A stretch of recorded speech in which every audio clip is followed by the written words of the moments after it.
Hello students, in today's session we'll be discussing an important topic of tuberculosis. One of the common communicable diseases that we encounter in our part of the world is tuberculosis, and tuberculosis affects practically every organ in the body other than the dental enamel, the nails and the hair. These are three structures where tuberculosis is not seen. Otherwise, tuberculosis affects every organ in the body. Predominantly lung, could be lymphatics, the lymph nodes, the intestines, the pleura, the meninges. Other structures can get involved in tuberculosis.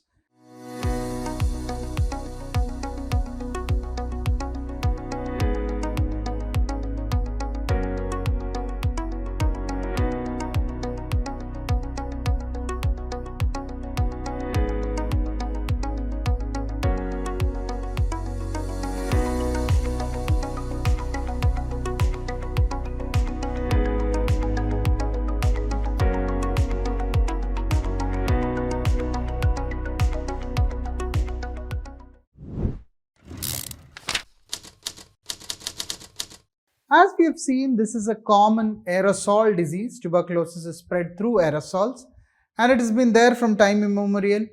With the onset of the immunodeficiency state of HIV, tuberculosis saw a huge rise. And in the last decade or so, we have had the drug resistance patterns which has come up, be it the MDR tuberculosis or the XDR tuberculosis, or of concern that we have is the TDR tuberculosis that is there. Again, the problem with tuberculosis, though it might be cured, the damage that is caused in the lung or whichever organ is involved can cause sequelae also. So this is a disease which has both acute as well as chronic relevance that we have. Various newer interventions have come, especially the drug changes, the INH preventive therapy, etc. have come in the goal where you have the TB end goal that is there for 2025. Now it's gone up to 2030. Various programs have been initiated towards that goal. Now when we look at the organism, it is an acid-fast staining. So it has a rod-shaped bacilli that you see there.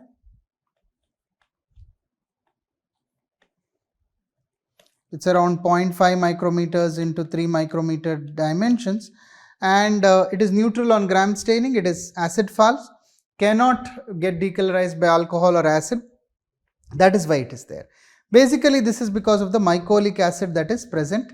It belongs to the family Mycobacteriaceae and the order Actinomycetes. That is where the microbiology is of that. So it has certain other acid fastness. The other organisms which are acid fast are the nocardia, the rhodococcus, the isospora, the cryptosporidium, as well as the Legionella mycadidia. They are the ones which are also acid fast. So basically it's because of the mycolic acid, the underlying arabinoglycopetin that is there and the peptidoglycan that is there. The structure results in a very low permeability of the cell wall, thus reducing the effectiveness of most antibiotics. That's very important. And another molecule that's present in the mycobacterial cell wall is the lipoarabinonin, which is involved in the forced interaction that results in survival of tuberculosis inside the macrophages. As of 2020, more than 9 million of new cases of tuberculosis have been diagnosed, and 97% of them have been discovered in the low and the middle income category nations that see. 8 countries have accounted for more than 80% of the loads, almost around 80%, out of which we have India, Indonesia, China, the Philippines, Pakistan, Nigeria, Bangladesh and South Africa, and in almost 60% of them are males affected, and we do find a large number of cases in immunodeficiency as well as pregnancy and childhood that is there. Again, we said tuberculosis is a droplet infection, so it comes in contact to a person through the droplet. It is inhaled, aerosolized. Whenever somebody coughs, sneezes or speaks, these tiny droplets would remain suspended in the air for several hours and enter the air passages. As you remember, there are as many as 30,000 infectious nuclei per cough. That's very, very important. Large number of that is there. Other than that, it could be through the skin or the placenta, which is a rare route that's there. It is not sexually transmitted. So the direct transmission is primarily through aerosol route only. And if a patient is immunodeficient, they are more prone to develop them in that. Several studies have shown that the TB patients whose sputum is positive, their contacts in the family or in the neighborhood or in their workplaces, you have much higher chances than that. Especially if the patients who have a sputum sample of more than 10 to the power of 10 to the power of 5 or 10 to the power of 7, then definitely the chances are high. If the culture positive Mycobacterium tuberculosis, the chances are much higher to transmit these three through aerosol. So at least for 2 to 3 weeks, once we start the anti-tubercular therapy, the patient is highly infectious, should be isolated. That is very important. Crowding, overpopulation, poor ventilation, immunodeficiency state are all the important risk factors which help the patient to transmit this disease and acquire this disease. HIV, diabetes, steroid intake, etc. are also important risk factors that is there. Unlike the risk of acquiring the infection with tuberculosis, the risk of developing the disease primarily depends upon the immunostatus of the patient. So acquiring the infection is through the environmental factor, but developing the disease is primarily based on the immunity of the individual that is there. Somebody who is lacking cell-mediated immunity will mount a florid response, a disseminated response. Somebody has very good immunity, they may localize it and just remain as a post-primary tuberculosis might come there. So the development of tuberculosis is an indirect marker of immunodeficiency that is there. Also, if you have a good immunity, then you might get localized types of tuberculosis. Maybe only the pleural effusion might be there, or lymphatic tuberculosis, lymph node tuberculosis, etc. comes there. In India, all of us are exposed to tuberculous bacilli in childhood itself, and majority of them do not develop the disease. You have your Gons focus that is there, the calcified Ranck's complex could be there. And when you have an immunodeficiency later in life, whatever be the cause, this reactivates, and that is what we get post-primary tuberculosis. In the West, in adults itself, you can get primary tuberculosis, which is the lymph node and pneumonia that you see there. The risk is much higher for the primary tuberculosis and immunodeficiency. HIV infected individuals are primarily born there. The chances of reinfection, especially in already infected individuals, is also very high. What is of worry is the chances of drug-resistant pathogens, which is increased to a lot. The young age group is predominantly getting affected, the 25 to 35 years age group, predominantly males are getting affected, and the elderly as well as the young are prone to develop severe forms of tuberculosis, that is the form of tuberculous meningitis or disseminated tuberculosis. So the most important risk factor is HIV.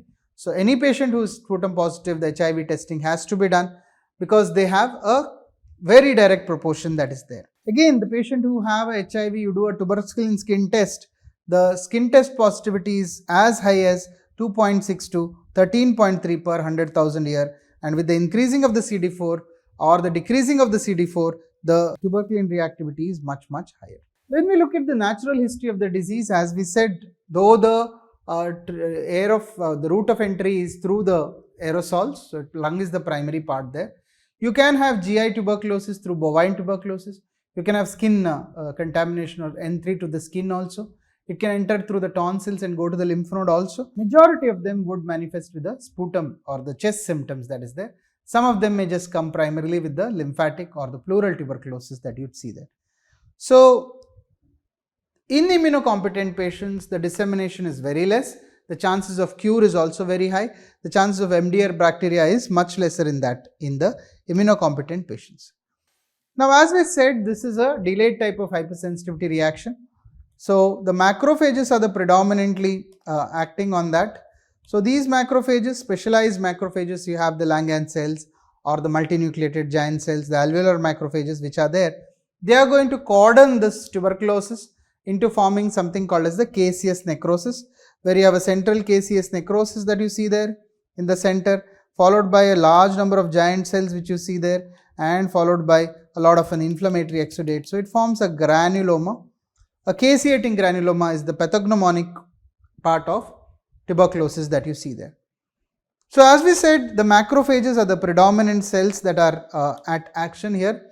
Other than that, you have the various other parts, like you have the complement receptors, the mannose receptors that are there, the immunoglobulin G, Fc gamma portion receptor that's there, surfactants in the lung. Also C3b and C3b1 activation is defective, that's what you see there.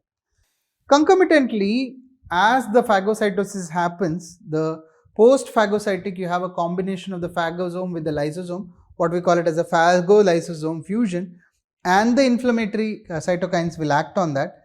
Now, after the phagosome formation, the survival of menctate is primarily required acidification due to the assembly of certain vesicular proteins and the adenosine triphosphatase. A complex of events occur where there is an influx of the calcium and the calcium calmodulin pathway leading to the phagosome lysosome probosome. So, that also helps. So, any defect in that can also result in complications.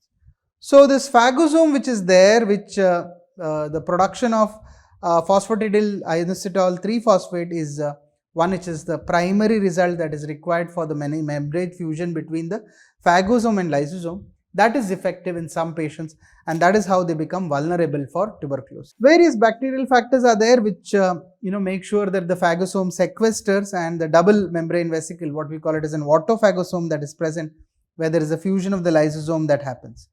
So, this is mediated through various genetic factors, and if there is a problem with them, that is where the patients can develop tuberculosis due to they are vulnerable to develop tuberculosis. Innate resistance to infection. Innate resistance of tuberculosis and its infection, this suggests in a polygenic nature. This mechanism that has been proposed is these are the patients who are tuberculin skin test negative and gamma interferon negative. Now, there is a gene in the mice called as the LRAMP1, that is the natural resistance associated macrophage protein 1. That is one thing which plays a regulatory role, which either provides either susceptibility to the disease or resistance to the disease. So, the human homologous NRAMP1, which maps to chromosome number 2q, that is the chromosome primarily, has a role in determining the susceptibility to tuberculosis. So, somebody who has mutations in this part can be vulnerable to develop tuberculosis. So, as we said, it is not only tuberculosis susceptibilities, it is the various inflammatory cytokines are also getting affected, especially the interferon GAFA, the interleukin beta, the growth factor beta that is there, as well as the interleukin 10 that you see there. So, coming on to the host response to tuberculosis. So, as we said, the host response to tuberculosis is a cell-mediated immunity that we are seeing there. So, acquired cell-mediated immunity that is happening here. So, finally resulting in formation of a granuloma. So, when the bacteria would come, the bacteriogen parasitic cells would usually the alveolar macrophages are going to present it there and attract various cells which could happen there, resulting in formation of a caseous necrosis.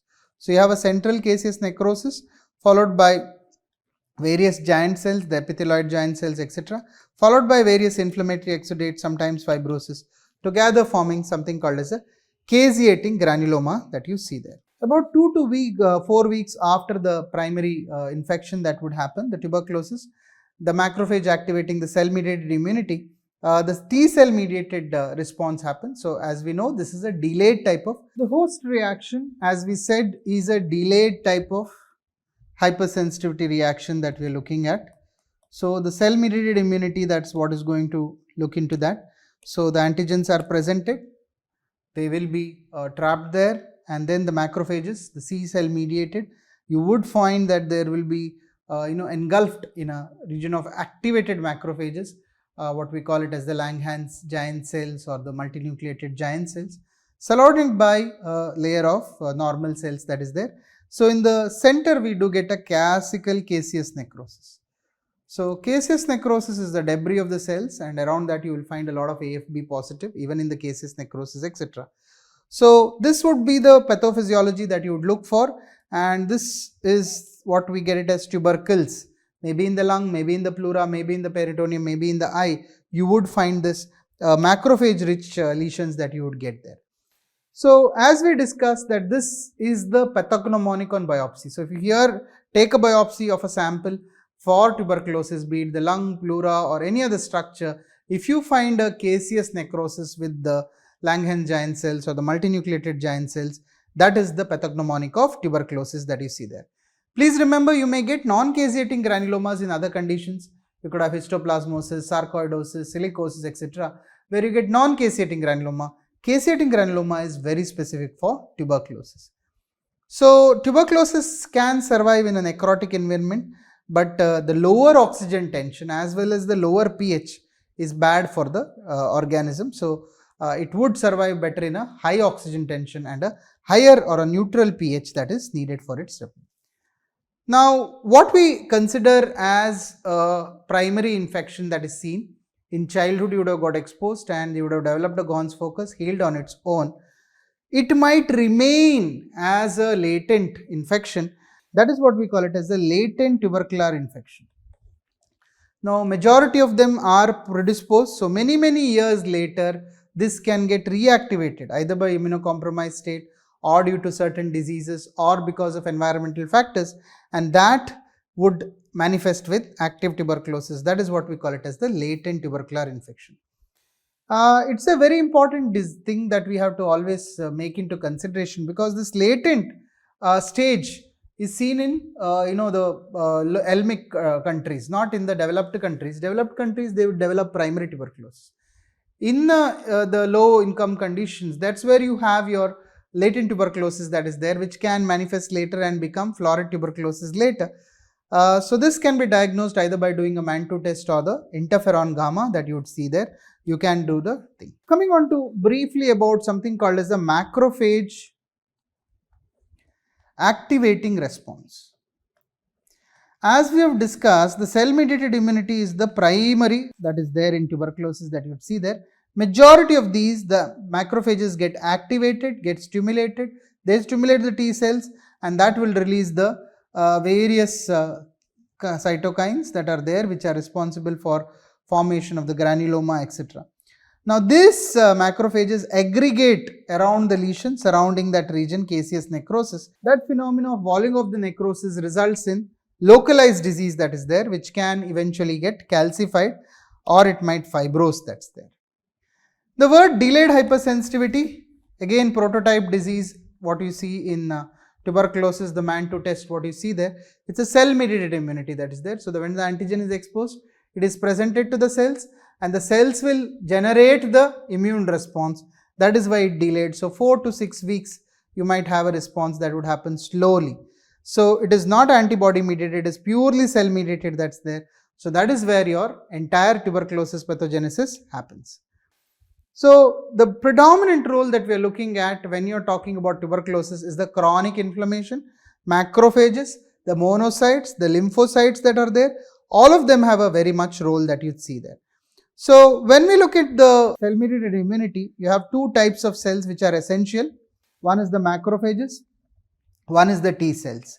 So, the macrophages are predominantly to phagocytize, and T cells are the ones which the CD4 cells or the CD8 cells that are there.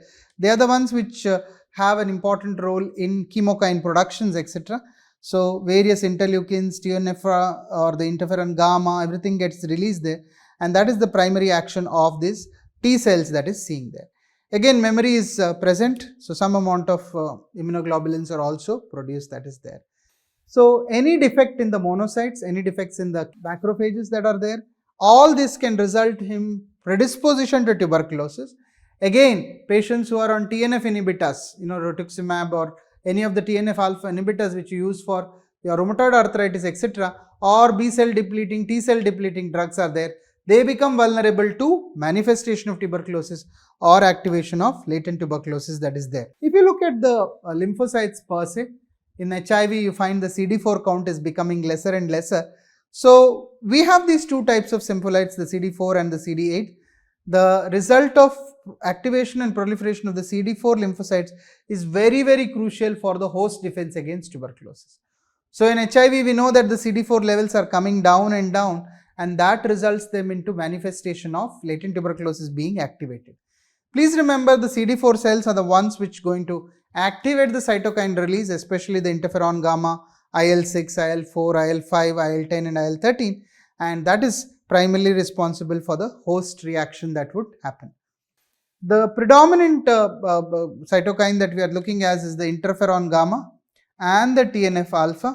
So as we have already discussed, interferon gamma is primarily going to be the bactericidal action that's there, and the TNF alpha extensive activation results in the immunopathological containment of the tuberculosis infection that you see there. So any abnormalities either in interferon or TNF, if you get it inhibited, you will get predisposition to tuberculosis that is seen. As we have already discussed, the mycobacteria has a various lipid bilayer, or the lipid part is there. So you have the various lipoproteins that are there on the surface of the thing, like we discussed about the lipoarabinone, the mycolic acid, etc. There are various other surface like proteins which are there, which act like trigger points to the toll-like receptors. And one of the ways which the vaccination has been achieved is by using the antigens, especially the 30 kilodalton protein, that is the 85B protein, as well as the ESAT6. So these are the two proteins which have been used in the immunization process that you'd see there. Coming on to how do you demonstrate this delayed hypersensitivity reaction. So that is what we use is the Mantoux test or the tuberculin skin test. This is something which can be done to demonstrate the delayed hypersensitivity reaction that is seen with tuberculosis. So you inject intradermally in the forearm and mark the region of that, and then after 48 hours or 72 hours, you are going to measure the induration that is developed. So anything more than 10 millimeters is strongly positive. So that means the patient is infected. So he has latent tuberculosis. So if it is HIV patient or immunodeficiency patient, even 5 millimeters is considered as positive for tuberculin skin test that is there. So once we have understood the pathogenesis, let's briefly discuss about the clinical features of tuberculosis. So as we said, it could be primary tuberculosis, it could be post-primary tuberculosis or secondary tuberculosis. The other classification is whether it is pulmonary or extrapulmonary disease. So more than 40 to 50% of the patients do come with pulmonary disease. So pulmonary tuberculosis is by far the most common type. As we said, it could be primary or post-primary. Primary is where you have the hilar lymph node with the subpleural focus which gets calcified, the Gons focus. Post-primary is where you have an activation of that happening later. So post-primary infection is the one which you see in adults that you see there. So this is the primary tuberculosis, as we said, which is seen in children, where you have a hilar lymph node, you have the subpleural nodule that is there. So this is what we call it as a Gons focus, and that is where you see there.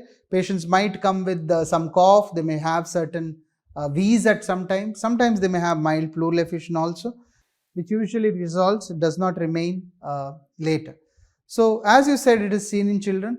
The other features it could be seen in children is the erythema nodosum, the flictennular conjunctivitis.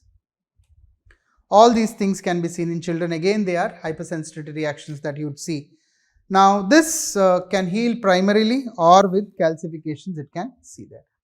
Supposedly the immunity is low, these patients would develop symptoms. They may have sputum, this can spread to the other lung, it can spread to the other parts of the body, and it can have severe forms of symptoms that you could see there. So primarily tuberculosis can manifest in different forms. It can form cavities, it can form abscesses, it can cause lymph node mass, which can cause collapse, eventually cause bronchiectasis, it can manifest with pleural effusion, it can cause with atypical pneumonia. So variety of manifestations that are seen with tuberculosis. The next manifestation where you see in immunodeficiency patient is what we call it as a miliary tuberculosis. It's a hematogenous spread of the tuberculosis in bilateral lungs. So you find that small millet seed shaft all over the body, all over the lung, you see that. So it's a poor prognostic signs there. The other post-primary which you commonly see in adult is what we call it as the fibrocavitary disease. So you find large cavities, air fluid level with pneumonia. They might be having pneumonitis sort of features. So cavities are the most common. So the patient comes with fever, weight loss, blood streaking of the sputum, and since there are cavities, they have something called as a nummular sputum is produced, and they will have hemoptysis and weight loss as an important feature. Now these cavities are nothing but these granulomas which liquefy and caseate out. The caseate part comes out, and that is what remains is the cavity that you see in tuberculosis that is there. So that's how the active tuberculosis would happen. So again, based on the immunodeficiency or not, if the patient is immunocompetent, only upper lobe is involved. In diabetes and immunodeficiency, you could have generalized or the lower lobe tuberculosis that could happen. and the majority of these patients heal with fibrosis. That is the main sequelae that you see in primary tuberculosis. Again, these patients can come with night sweats, they can come with hemoptysis. So hemoptysis could be due to multiple causes. It could be due to an active infection, it could be active bronchitis, it could be due to aneurysm that develops in the cavity, that's called as a Rasmussen's aneurysms. It could be due to an aspergilloma, it could be due to a lung abscess, sometimes it could be due to carcinoma also. When you examine the patient, classically you will have a cavernous bronchial breathing and a post-tussive suction, and crepitations can be heard. Again, sometimes you may not have any findings on examination, only the X-ray or the blood investigations or the sputum investigation might tell you that this patient has tuberculosis rather than any clinical signs that you would see there. Majority of the pulmonary tuberculosis heals by fibrosis calcification. The other sequelae are bronchiectasis, lung abscess, aspergilloma, where you get that crescent sign that is there. Sometimes scar carcinoma, patients can have compensatory changes, they can have emphysema that can develop, what we call it as a compensatory emphysema. Cor pulmonale can happen, and rarely you could have amyloidosis as a complication also.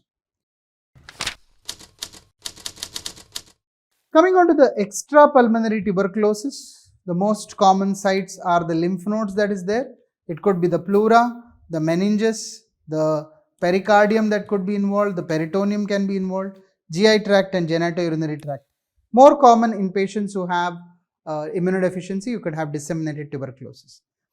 Coming on to the lymphatic tuberculosis, very common, the cervical lymph nodes are involved, the portal of entry is through the tonsils. These lymph nodes are painless, matted, very classical, matted lymph nodes because of periadenitis that you have, and sometimes you could have sinuses that is coming out of that, fistulous tracts that could be there, the caseous drainage.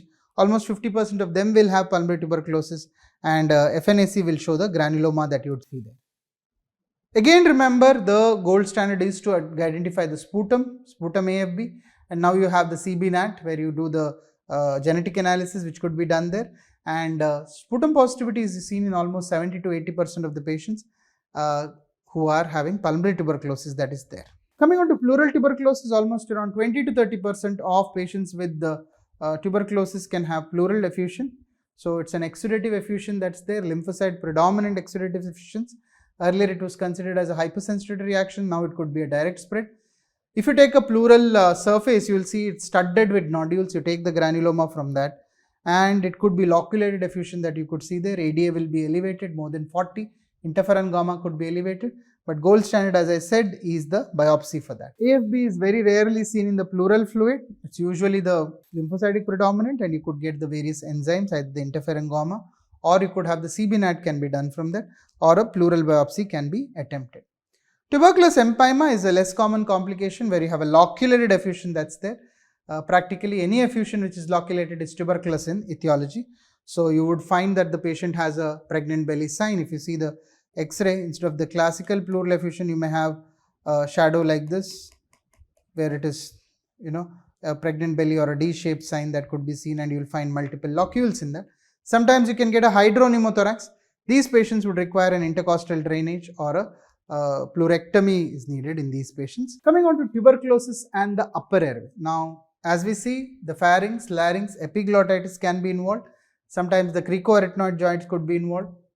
You would find chronic laryngitis, ulcers could be seen, granulomas could be seen, and sometimes it can mimic malignancy also. A biopsy would prove the diagnosis in that case. Genitourinary tuberculosis, again seen in around 10 to 15% of the patients, and these patients would generally come with vague symptoms. They may have sterile pyuria, and they can have the upper urinary tract getting involved. Sometimes you could have urethritis, etc., and you might find putty kidney, or you could have pyelonephritis, or obstructive uropathy can be a feature. Again, urinary AFB can be done, urinary CB-NAAT can be used for diagnosis. Ideally, 3 early morning voided urine sample has to be taken, or if the urethral stricture is there, you may take a biopsy from there or a squeeze from there. And in female patients, it affects the fallopian tube and the endometrium, causes chronic PID as a feature. In males, you could get beaded vas, and epididymitis is also common. Sometimes you may have fistulous tracts that could be seen. Again, treatment is primarily antitubercular therapy. Coming on to the skeletal tuberculosis, what we call it is a pot spine, seen in around 13 to 40%, more common in immunodeficiency. So you would find two vertebra getting involved because the blood supply of the vertebra is between one vessel that is there. So you get the pot spine, classical gibbous, and that can compress on the spinal cord, resulting in paraplegia or quadriplegia as a feature. So you could have a paravertebral cold abscess that is formed. Usually the thoracolumbar spine is most commonly involved. You can diagnose it based on CT and MRI, and you can do the aspiration from there, send the cultures. Rule out pyogenic. Again, the treatment would be antitubercular therapy with or without steroids. If there is a compression and paraplegia, it might require drainage that could be seen. Hip joint is one again the common, again the head of the femur, causes of pain, and the knee also can get involved. So again, it can produce chronic arthritis. So aspiration with biopsy and treatment is antitubercular therapy. Coming on to tuberculous meningitis, almost around 5% of normal population and almost 30% of HIV population are prone to develop TB meningitis. So this is a chronic meningitis. Lymphocytic meningitis, protein will be very high, AFB may be positive, ADA may be positive, cultures will be positive in around 10 to 12% of these patients. Important problem is this is a basal meningitis, so it involves the base of the skull, so lower cranial nerve palsies, the patients can have seizures, the patients can have obstructive hydrocephalus and raised intracranial tension as a feature that could be seen. And tuberculous meningitis is associated with vasculitis of the vessels, and they can produce focal ischemia also. So TB meningitis, you would require steroids to be started. So the gold standard is the lymphocyte predominant, which is CSF, which is having ADA elevated. AFB smear has to be done, gene expert can be done, and these patients would require a treatment with complete antitubercular therapy. And very importantly, tuberculous meningitis, you would put them on short course of steroids, dexamethasone or hydrocortisone. For the first 4 to 8 weeks of therapy, you would want to put them on steroid. Now, steroid basically, the steroid of choice is dexamethasone, 0.4 milligram per kg, that's what we put. And then keep on decreasing it. By 4th week, you can decrease to 0.1 milligram, maintain the same for another month. One is to improve the penetration of the drugs into the CSF. Second is the inflammatory process has to be tackled with that. Sometimes they could have tuberculoma, which can manifest with focal lesions, single or multiple. Contrast induced, you can have biopsy, is the gold standard for that. Gastrointestinal tuberculosis, seen in around 5% of the people. It can be anything from the esophagus, it can be the stomach, it could be the intestines. Ileum and cecum are the most common features that could be there. Patients can come with chronic diarrhea, they can have bleeding per rectum, and they can have intestinal obstruction also. So gold standard would be a biopsy, and then based on that you could treat it. Very, very important, tuberculosis is a very close differential diagnosis for Crohn's disease. So it's very difficult. Crohn's also will have a granuloma, tuberculosis also will have a granuloma. So it's very difficult to differentiate that. Coming on to tuberculous peritonitis, so it's a low sag peritonitis that you would see there, usually associated with intra-abdominal organ tuberculosis. So it could be the spleen, liver or lymph node, or the kidney tuberculosis could be there, or the intestinal tuberculosis. Again, a lymphocytic, high ADA with the AFB positive or a biopsy positive. Treatment is antitubercular therapy that is there. Again, like pleural tuberculosis, the gold standard would be doing a laparoscopy and a biopsy of the peritoneum. Tuberculosis of the pericardium. Again, this could be direct extension from the pleura or the lung, or sometimes de novo it can happen. These patients will have a chronic constrictive pericarditis. They can have a pericardial friction lub, they can have an S3 pericardial gallop that's seen, and sometimes it can go into tamponade and cause ascites precox. Again, the treatment of tuberculous pericarditis is stripping of the pericardium once you have started the treatment with antitubercular therapy. The pericardial fluid will be similar to pleural or ascitic fluid, will be a high protein related with AFB positive, and CB-NAAT also may be positive in them. ADA and interferon gamma can be done. Important common entity in immunodeficiency patient, they come with a gross pericardial effusion, could be secondary to tuberculosis. Again, this is one entity where glucocorticoids are mandatory, because if you do not start glucocorticoids, the patients can go into pericardial fibrosis, and the patients can have adhesions that could develop, that could be seen there. Coming on to miliary or disseminated tuberculosis, now this is seen in immunodeficiency patients, where you find 1 to 2 millimeter granuloma seeded all over the body, the pleura, the lung, the liver, the peritoneum, the spleen. So the patients can manifest with fever, night sweats, hepatosplenomegaly. They may find some cough, they may have pleural effusion or pericardial effusion or ascites that's there. Physical findings: examine the eye, choroid tubercles, hepatosplenomegaly, all these features may be seen, and the patients can have meningismus in 10% of these patients that you would see there. Lesser common, you could have the cutaneous manifestations in the form of erythema nodosum, you could have tuberculosis, you could have scrophulоderma, you could have chronic ulcers, lupus vulgaris, and tuberculous mastitis is one more common entity that you could see there. You could have orchiditis. Adrenal tuberculosis is a manifestation where the patients can come with hypotension, hyponatremia, and hyperkalemia. Coming on to the complications of tuberculosis or the post-tubercular sequelae, as lung is the most common organ where you get it. So we have complications there. As I said, you could have fibrosis. Because of fibrosis, there could be a restrictive lung disease that could happen, and eventually the patients can have cor pulmonale because of that. They could have calcification of the lung lesions, they could have calcification of the lymph nodes. The cavity, in the cavity they could have lung abscess developing there, they could have hemorrhage from the cavity, the Rasmussen's aneurysms can rupture, they could have aspergilloma that could happen. One of the causes is bronchiectasis is one complication that you could see there. Sometimes this fibrosis can result in scar carcinoma, and sometimes you could have amyloidosis that could be seen. So the patients can manifest with hemoptysis, weight loss, etc. We will have to rule out the complications in them. Aspergilloma, you can diagnose it by an X-ray or a CT, and then you will have to do the Aspergillus IgG precipitants can be done. Various studies with itraconazole for 6 months have been tried for pulmonary aspergillosis as well as aspergilloma. If it is localized, you can do the resection that could be seen. Briefly, let us discuss about HIV and tuberculosis. So, HIV, with the onset of HIV, tuberculosis has increased. More than 30% of tuberculosis world over is secondary to HIV population that you see there. And you find that the tuberculin skin test is, maybe negative. Even 5 millimeters should be considered as positive in these patients that is there.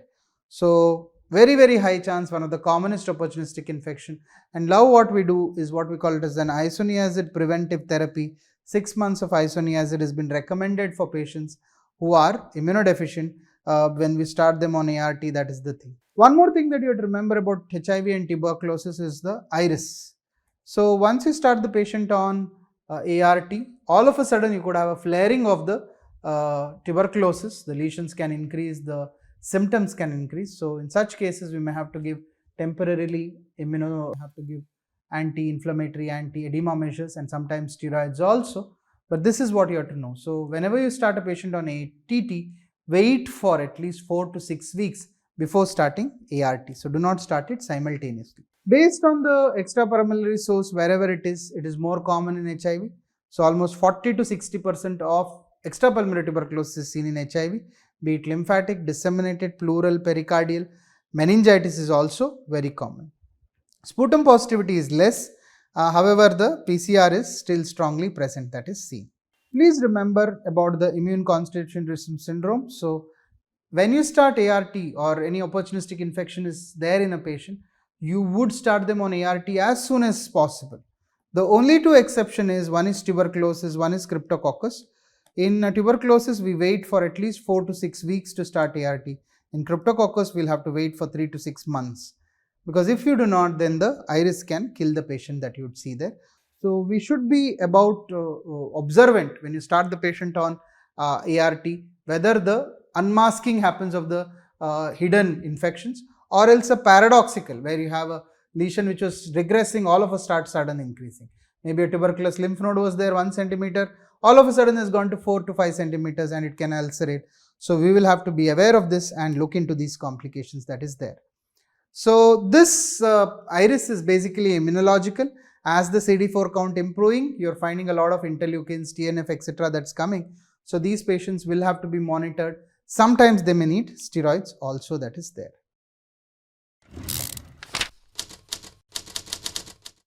Now, once we have told the clinical features, how do we diagnose? Basically, it's based on the disease which you are looking for. This lung disease, if you say the respiratory system, for the lung, the gold standard is the sputum.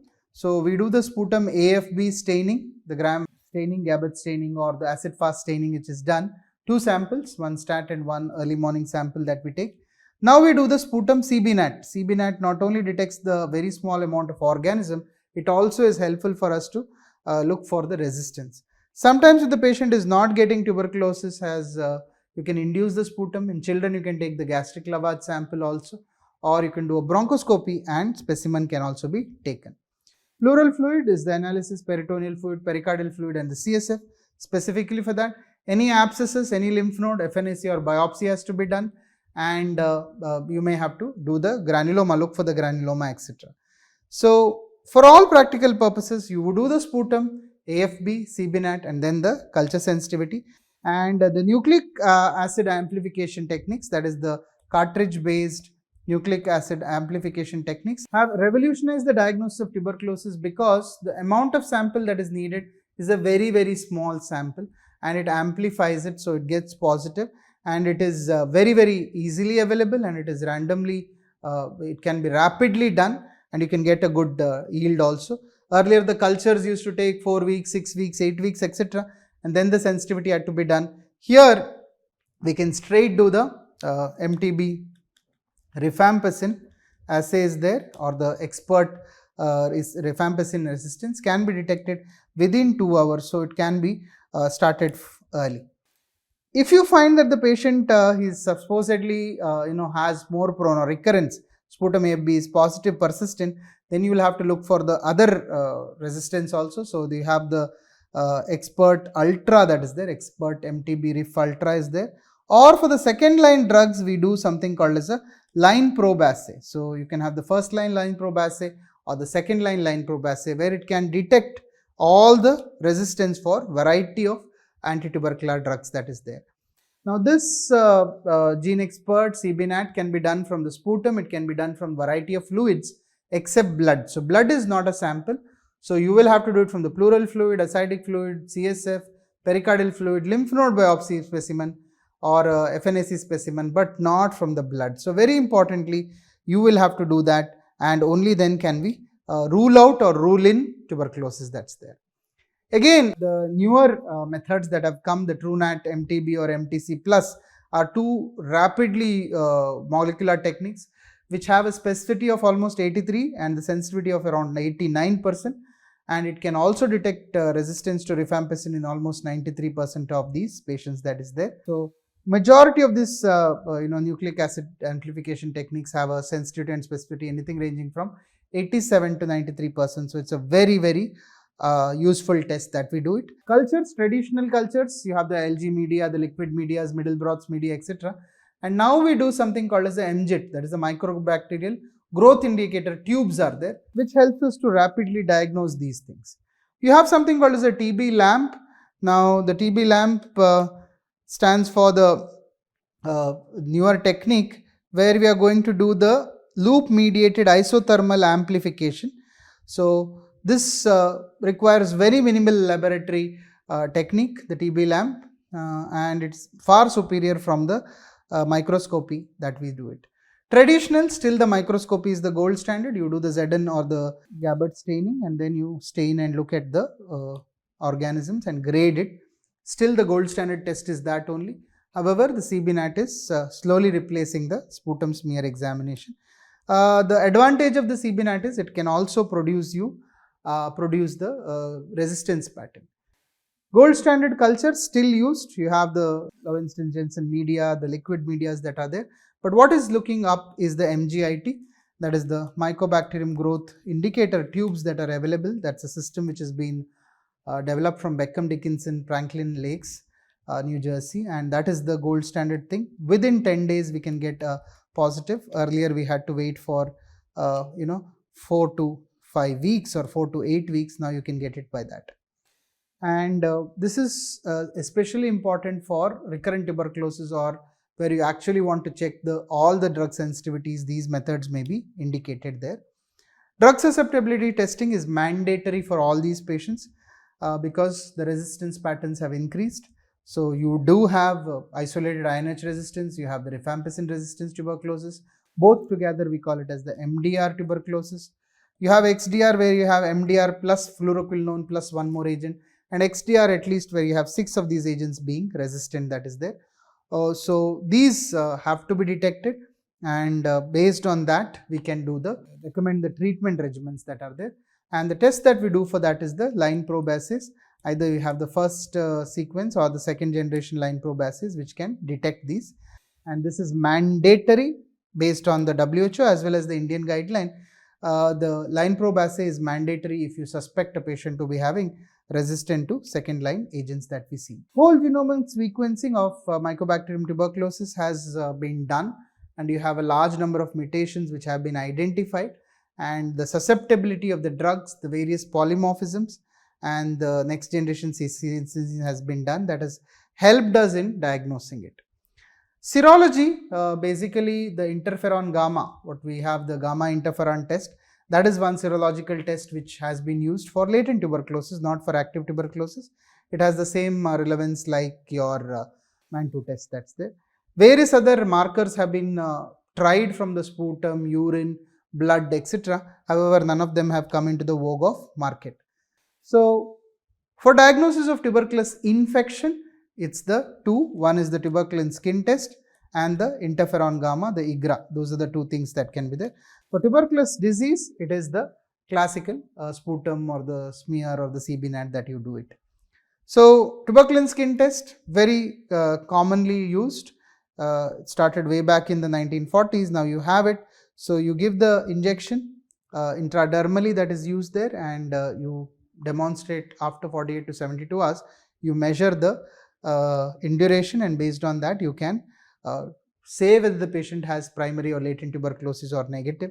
If it is negative, that means he is vulnerable. If it's positive, anything more than 10 millimeters, that means this patient has already having a latent tuberculosis, and then you can have to start these patients on treatment. Similar to that, you can do the interferon gamma, the IGRA, the release assays. That also helps us in detecting the latent tuberculosis that we have.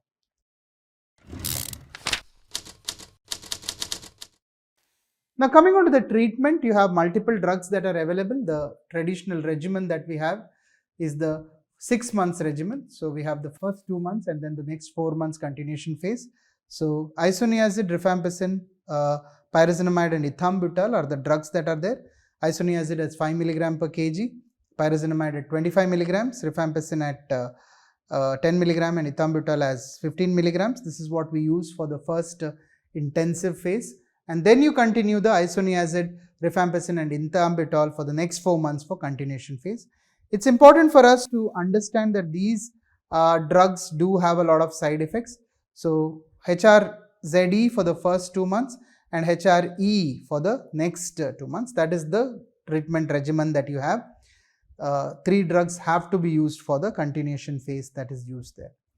Now, based on the side effect profile of these patients, again, hepatitis is common. They can have neuropathy, they can have gout can happen, and they can have flu-like reactions, etc. So, they have to be monitored. If the patient has a resistant tuberculosis, then you have the various categories of drugs that are available. So, you have the group A, where you have linezolid, levofloxacin, moxifloxacin and bedaquiline. Group B, cycloserine and clofazimine. And group C, we have the pyrazinamide, ethambutol, delamanid, PAS, imipenem-celestine, ethionamide, prothionamide and streptomycin, that is C. So, if you have a rifampicin resistance or an MDR resistance, we would generally start them on multi-drug therapy, at least 6 to 7 drugs, and the treatment is prolonged for 12 to 18 months that we see. So, once we have started the therapy, please monitor these patients for the various drug toxicities. Sputum positivity, if it is there, we will have to do the sputum at the end of 2 months, 4 months and 6 months and prove that the sputum is negative. Other parameters we will have to monitor by maybe the X-ray or the ultrasound, size of the lymph node, etc. We may not be able to repeat a positive thing there. Weight gain is an important marker of improvement of the immune status. So, that we will have to keep on doing it. So, these patients have to be on follow-up. And again, nutritional take that has to be also monitored in these patients. It's important that we tailor the disease, especially if the patient has underlying liver disease. We cannot give the full dose of INH, rifampicin and pyrazinamide. Pyrazinamide maybe have to be avoided. In patients with CKD, we will not be able to give ethambutol. So, these might have to be replaced with the either a moxifloxacin based regimen, etc. need to be added. You have a large number of newer drugs that have come like the bedaquiline and delamanid. These are exclusively kept for drug resistant tuberculosis, and they have their specific protocols. Especially you will have to monitor the ECG, you will have to monitor the LFT that's there, and then pregnancy should not occur during that time. So these patients will have to be seen. Now, if the patient develops a drug-induced hepatitis, supposedly the liver enzymes are more than 4 times of normal, you stop all the hepatotoxic drugs, continue only ethambutol plus moxifloxacin, start reintroducing one of the drugs at the lower dose. So 5 NH you start at 50, then wait 150, then 300 you can go. After the first drug is introduced, full dose, then you start the next drug. So sequential increase of the drug is needed, and try to achieve the maximum possible or maximum tolerable drug that could be seen. If the patient develops failure or relapse, that's where you will have to look into the drug sensitivity phenomena and then treat the patient for either the drug resistance, either an MDR or a TDR therapy. This requires hospitalization and a specific consultation that is needed. INH resistant tuberculosis can be treated with the drugs that are used is rifampicin, ethambutol, pyrazinamide, levofloxacin. This is used for 6 months. INH single resistance that can be used for that regimen that is used. That's the common regimen that we use there. There are other tried regimens which have been tried. Coming on to rifampicin resistance or the MDR tuberculosis, here both INH and rifampicin cannot be used. So we will use certain other agents from the category A, B, C, D. That's what the other regimen that we have. So various trials have been done in these, and most of them recommend bedaquiline or the proteomid or the linezolid. One of these have to be there in these drugs. So one of the regimens, so one of these drugs have to be used along with either a parenteral fluoroquinolones has to be added in these patients. Again, the MDR or rifampicin resistance, the minimum duration of therapy is 18 to 20 months. That's the primary therapy. Of late, we have a newer, bedaquiline regimen which has been reduced to 9 to 12 months with good efficacy that has come. Coming on to prevention of tuberculosis, childhood immunization, especially with BCG, is useful to prevent for the severe forms of tuberculosis in childhood, that is TB, meningitis and disseminated tuberculosis. It is not beneficial for tuberculosis as such. So just the BCG vaccination, it gives the primary infection that is there. So you give it intramuscular there, and the patients may have a slight ulceration, induration there, and a local lymphadenitis that could be seen in 1 to 10%. And these patients will be positive for tuberculin skin test forever. BCG vaccine is not routinely recommended in adults. The tuberculin size cutoff for tuberculosis preventive patient, if you say HIV patients, it is 5 millimeters, more than that is positive. If you have a recent contact with tuberculosis, 5 millimeters is positive.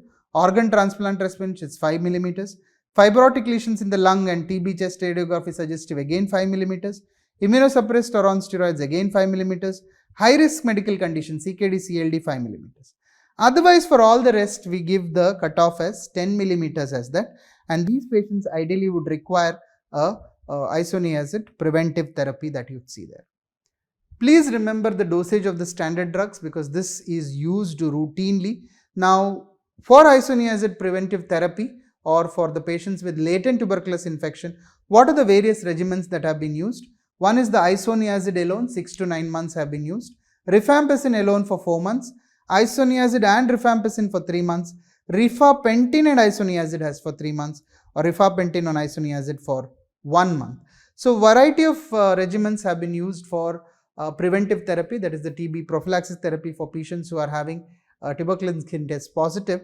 But the important thing that we have to worry is these drugs which we are using may not be effective individually, can induce resistance, and when the disease actually happens, we may not be able to use these drugs that are there. Tuberculosis is one disease where you have a lot of changes that are happening.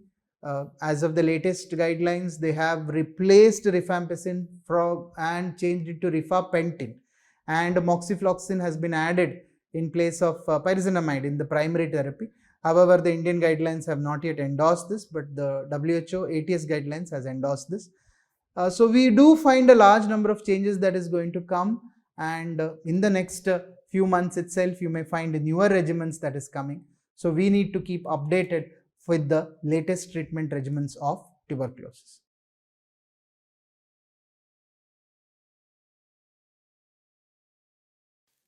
Students, in today's session, we discuss the important features of tuberculosis, the microbiology, the pathogenesis, the clinical features, diagnosis, management, and drug resistance in tuberculosis.